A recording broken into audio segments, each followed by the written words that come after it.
When you write code or markup in an editor, you get a lot of help. This collective set of editor tools is known as IntelliSense. I'll show you the IntelliSense in this C# file, book.cs. Each language editor has its own set of helpers. For example, you might see a drop-down list of common programming keywords when writing F# code, but when editing an HTML file, see a drop-down containing familiar markup tags. Some editors might provide a library of code snippets that generate boilerplate code for you. Usually, the IntelliSense tools look similar across the editors. Once you've seen how it works in a Visual Basic editor, you'll instantly understand it when you see it in the XML editor. Let me show you a few of the common IntelliSense tools. You can be sure that I'll show you more details as this course unfolds. I'd like to write a new method inside this book class. I'll do it here on line 20. I'm starting on line 19. I'm going to press the Enter key and show you one of the features of Visual Studio. Is that the indentation is called Smart Indentation, knows that I'm already indented at a certain level, and the new line of code matches the indentation for the existing method.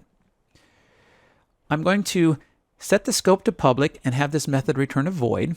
So I'll type in P, and as soon as I type in the first letter, you'll see this auto completion list. Now the auto completion list contains keywords for language C#, it contains type names, it contains code snippets and other items. This is telling me it's a keyword. And to finish the typing, I'll enter a U, and that limits it down to the one word that matches. And now I can enter this by double-clicking with my mouse to finish the typing. Next, I'll type in the word void. I'll type VO. I found my match.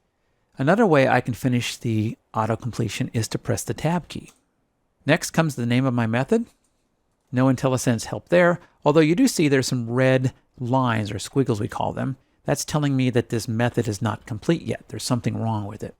The next step in creating a method is to use a set of parentheses, an open and closed parenthesis. So when I type in the open parenthesis, the IntelliSense engine kicks in and provides the closing parenthesis. Finally, I need to have a set of curly braces. When I type in the starting curly brace, Visual Studio adds the last curly brace. Now I'll press Enter, and it also did some fixing up there. As soon as I moved down to another line, it decided that the curly braces needed to be in line with each other. This is because of some of the settings that I have inside the code editor settings. Be sure and watch one of my later videos where I talk about each of the formatting rules for some of the languages like C# and Visual Basic.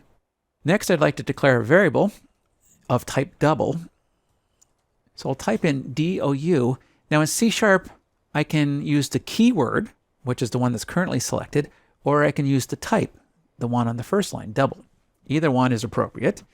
If I press the up and down arrow while I have this auto completion list open, I can select the one I want and then press Enter when I'm happy. You'll also note that while I'm doing this, a tooltip pops up that tells me what this is. It's really a structure named system.double that represents a double precision floating point number. Press Enter, and then a space, and I'll type my variable name and a semicolon. For the next line of code, I will call one of the built-in math functions. Once again, while I'm typing, the auto completion list suggests the math class. I'll hit the dot operator now, even though I haven't finished typing in the word math. And now I see a list of members of this type. I'm looking for the sign function, so I'll type in SI. Once again, you'll see that I get this tooltip that says what this method looks like, what the parameter is, and what it does. It returns the sign of the specified angle. Press Tab, and then the open paren. Now I get another tooltip that tells me what the parameter is. It's an angle that's measured in radians. Finally, let's put in a code snippet. I'll use the if code snippet, so I'll type in IF. That's the symbol for a code snippet, the second item there. And if I press the Tab key once, it dismisses the auto-completion list. And then if I press Tab the second time, it will stub in the code snippet like that. So see what happened? It added the open and closed parens, the word true, and a set of curly braces.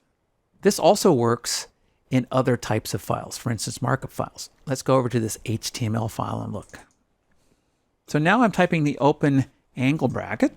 I get the auto completion list. This time it contains a list of markup tags. I'm looking for the image tag. So I'll enter IM and then press the Tab key to finish typing. Now I'm looking at the attributes of this tag. So I type in SR and I see that I'm looking for the source attribute. So I'll press Tab here. Visual Studio in the code editor stubs in the equal sign for me and stubs in the open and close double quotes. It also knows that I've got an images folder inside my project, so I can choose that. I press the Tab key, and now it's opened up and looked inside the images folder and showing me that there's a single JPEG file in there. So I'll come down here and press the Enter key. That finishes typing that in, and then I'll close my tag like that. I just typed in the closing angle bracket, and Visual Studio knew that because it was a single tag without a separate closing tag, that it had to close it with the slash and then the closing angle bracket. Very nice. There's also code snippets in HTML. That's a snippet. I'll press the Tab key twice, and Visual Studio stubs in the open and close table tag, the open and close TR tag, and the open and close TD tag, and puts my cursor right in between the TD tags. That concludes this look at the basics of coding with IntelliSense. My intent was to give an overview of the different parts that make up the Code Helper features. The rest of this course digs into the details about this indispensable feature.